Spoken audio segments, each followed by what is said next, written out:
പാർലമെന്റിന്റെ ഇരുസഭകളും ഇന്ന് അക്ഷരാർത്ഥത്തിൽ യുദ്ധക്കളമായി മാറുന്ന കാഴ്ചയാണ് രാജ്യം കണ്ടത്. വിദേശകാര്യമന്ത്രി എസ് ജയശങ്കറിന്റെ ശബ്ദം സഭയിൽ പ്രതിപക്ഷ ബഹളത്തിനിടെ മുങ്ങിപ്പോകുന്ന കാഴ്ചയാണ് കാണാൻ സാധിച്ചത്. പശ്ചിമേഷ്യൻ യുദ്ധം എത്രയും വേഗം അവസാനിപ്പിക്കണമെന്നും ദേശീയ താൽപര്യം മുൻനിർത്തി ഊർജ്ജ സംഭരണമടക്കം ഉറപ്പുവരുത്തുമെന്നും വിദേശകാര്യമന്ത്രി സഭയിൽ വ്യക്തമാക്കി. എന്നാൽ ആയത്തുള്ള അലി ഖമേനിയുടെ വധം പരാമർശിക്കാതെ നടത്തിയ പ്രസ്താവനയിൽ പ്രതിഷേധമുയർത്തി പ്രതിപക്ഷം സഭ സ്തംഭിപ്പിച്ചു. പശ്ചിമേഷ്യയിലെ നിലവിലെ യുദ്ധ സാഹചര്യത്തിൽ ഇന്ത്യ സ്വീകരിക്കുന്ന നയതന്ത്രപരമായ നീക്കങ്ങളെക്കുറിച്ച് ഒരു പ്രസ്താവന നടത്തുകയായിരുന്നു മന്ത്രിയുടെ ലക്ഷ്യം. എന്നാൽ മന്ത്രി സംസാരിക്കാൻ എഴുന്നേറ്റ ഉടൻ തന്നെ പ്രതിപക്ഷം ശക്തമായ പ്രതിഷേധവുമായി രംഗത്തെത്തി. കേവലം ഒരു പ്രസ്താവനയിൽ ഒതുക്കി തീർക്കേണ്ടതല്ല പശ്ചിമേഷ്യയിലെ ഗൗരവകരമായ സാഹചര്യമെന്നും വിഷയത്തിൽ സഭയിൽ വിശദമായ ചർച്ച വേണമെന്നുമാണ് പ്രതിപക്ഷം ഒറ്റക്കെട്ടായി ആവശ്യപ്പെട്ടത്. ആയത്തുള്ള അലി ഖമേനിയുടെ വധം പരാമർശിക്കാതെ ഒഴിഞ്ഞുമാറാനുള്ള മന്ത്രിയുടെ ശ്രമമാണ് പ്രതിപക്ഷത്തെ കൂടുതൽ ചൊടിപ്പിച്ചത്. മധ്യസ്ഥത വഹിക്കാനോ ചർച്ചകൾക്ക് നേതൃത്വം നൽകാനോ ഇന്ത്യ ശ്രമിക്കുന്നില്ലെന്നും പകരം വെറും കാഴ്ചക്കാരായി നിൽക്കുകയാണെന്നും പ്രതിപക്ഷ നേതാക്കൾ കുറ്റപ്പെടുത്തി. മന്ത്രിയുടെ പ്രസ്താവനയോടെ സഭയിൽ പ്രതിഷേധമണപൊട്ടി. മന്ത്രി പറയുന്നത് കേൾക്കാൻ കഴിയാത്ത വിധം പ്രതിപക്ഷം സഭയിൽ മുദ്രാവാക്യങ്ങൾ വിളിച്ചു. ബഹളം രൂക്ഷമായതോടെ സഭാധ്യക്ഷൻ പലതവണ ഇടപെട്ടു. ബഹുമാനപ്പെട്ട അംഗങ്ങളെ, ദയവായി നിങ്ങളുടെ സീറ്റുകളിലേക്ക് മടങ്ങുക. വിദേശകാര്യമന്ത്രിയുടെ വാക്കുകൾ കേൾക്കാൻ തയ്യാറാകുക എന്ന് അദ്ദേഹം ആവർത്തിച്ച് ആവശ്യപ്പെട്ടു.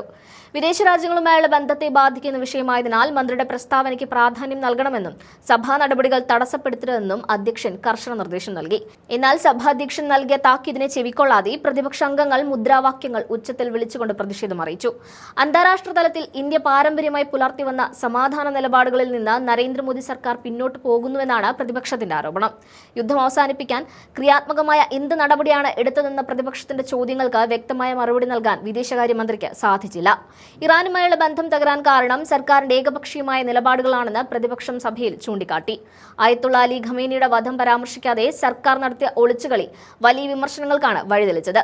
മേഖലയിൽ സമാധാനം കൊണ്ടുവരാൻ ശ്രമിക്കുന്നതിന് പകരം കൃത്യമായ നിലപാടില്ലാതെ ഒഴിഞ്ഞുമാറുന്ന കേന്ദ്ര സമീപനം ഇന്ത്യയുടെ അന്താരാഷ്ട്ര പ്രതിച്ഛായയെ ദോഷകരമായി ബാധിക്കും. സമാധാനത്തിന്റെ പക്ഷത്തല്ല, മറിച്ച് യുദ്ധം നീട്ടിക്കൊണ്ടുപോകുന്ന ശക്തികളെ പരോക്ഷമായി സഹായിക്കുന്ന നിലപാടാണ് കേന്ദ്രം സ്വീകരിക്കുന്നതെന്ന് പ്രതിപക്ഷ നേതാക്കൾ കുറ്റപ്പെടുത്തി. സഭയിലെ ദൃശ്യങ്ങൾ കൂടി ചേർക്കുന്നു.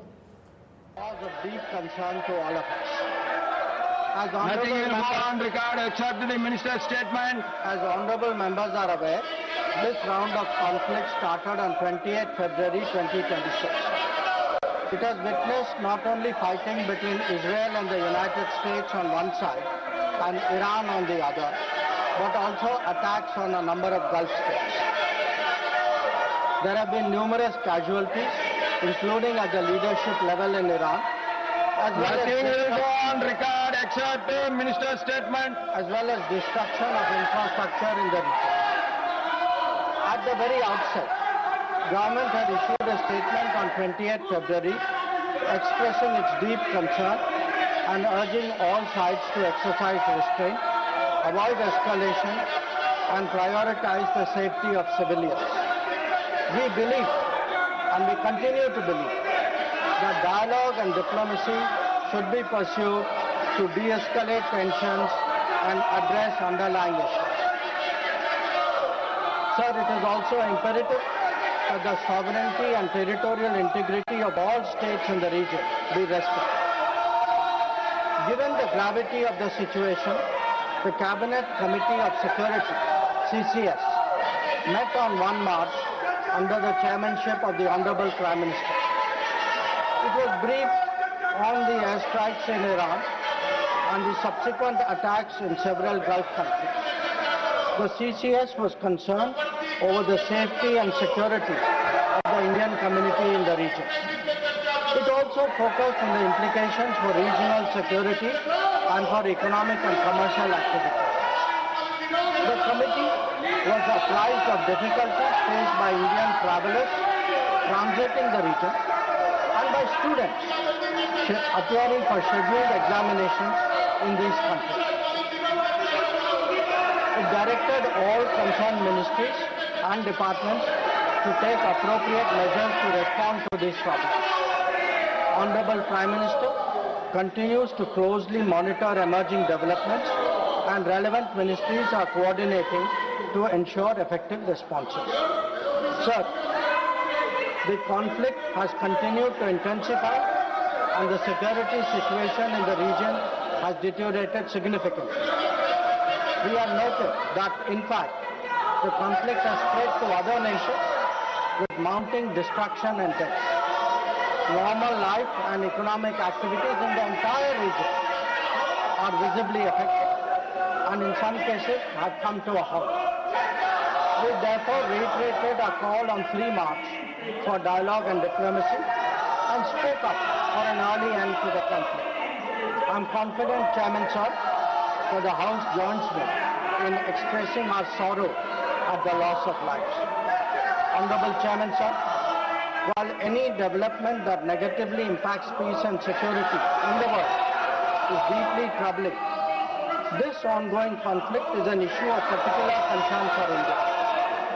We are a neighboring region and understandably have obvious stakes that West Asia remains stable and peaceful. There are almost 1 crore Indian citizens who live and work in the Gulf nations. In Iran too, there are a few thousand Indians who are there for study or for employment. The region is key to our energy security and includes many important suppliers of oil and gas.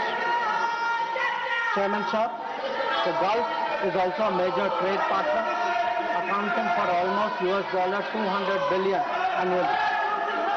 The House is also aware that in the last decade, there has been significant investment from the region into the Indian economy. Therefore, serious supply chain disruptions and climate of instability that we perceive are serious issues. Furthermore, these include attacks on merchant shipping where Indian nationals often constitute a large proportion of the crews. We have sadly already lost 2 Indian mariners and 1 remains missing in such incidents. I know that the House joins me in condemning their deaths. Honorable Chairman Sir, Government has been assessing the situation in West Asia continuously since the 12-day war in June 2025. We noted the indications of growing tension and cautioned the Indian community in Iran accordingly. On 5 January 2026, Indian nationals were advised by the Ministry of External Affairs to avoid non-essential travel to Iran. Those already resident there were urged to register with the embassy, exercise due caution, and monitor the embassy website and social media handles. A second advisory was issued on 14 January, reiterating this advice to avoid travel in even stronger terms. The Directorate General of Shipping, Mumbai, in parallel, issued its own advisory on 14 January for Indian seafarers, asking them to follow embassy advisories and avoid unnecessary movements ashore. Recruitment and shipping companies were asked not to deploy or send Indian seafarers to Iran.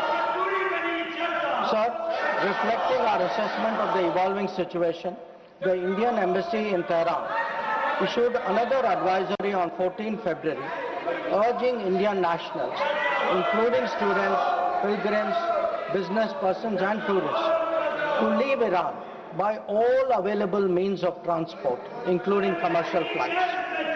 They were asked to contact the embassy for any assistance and provided with 24/7 helplines. This was again reiterated in strong terms through another advisory on 23 February. Some heeded these advisories and had left the country. However, many others have disregarded them and remain in Iran. We are also in touch with our fishermen who operate out of Iran. This was the situation till 28 February 2020. Once the conflict commenced, the Indian Embassy has facilitated the relocation of several Indian students in Tehran to places outside Tehran. An advisory update with emergency contact helplines was issued on 3 March. Similarly, facilitation was extended to pilgrims for their internal movement. Indian nationals who were in Iran for business reasons were assisted to cross over to Armenia and return home. The embassy in Tehran remains fully operational, in fact, on the highest alert. They are totally committed to supporting the Indian community in this difficult moment and in assisting Indian nationals who may wish to cross international borders.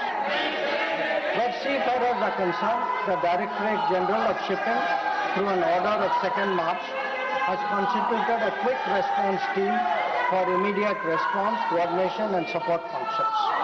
This too will function on a 24/7 basis. Honorable Chairman, sir, I would like to inform the House through you that every Indian embassy in the region has similarly issued advisories. The embassy in Israel did so on 28th February and 1 March, UAE on 28th February and 5 March, Bahrain on 28th February, Qatar on 28th February, Kuwait on 28th February and 5th March, and Saudi Arabia on 20th February and 8th March, Oman on 20th February, Iraq on 20th February and 5th March. MEA has set up a dedicated special control room to monitor the situation and respond to queries from those. I will come back to let him complete his statement. Let him complete his statement. You are not allowing him to make the statement. That is not correct. Gargaji, that is not correct. I allowed you to speak. Let him complete the statement. I will come back to you. Let him complete the statement. Please. The MEA's latest update on this was issued on 7th of March. Honorable Chairman, sir, our diplomats have also worked hard to assist stranded transit passengers in hubs like Dubai, Doha and Abu Dhabi.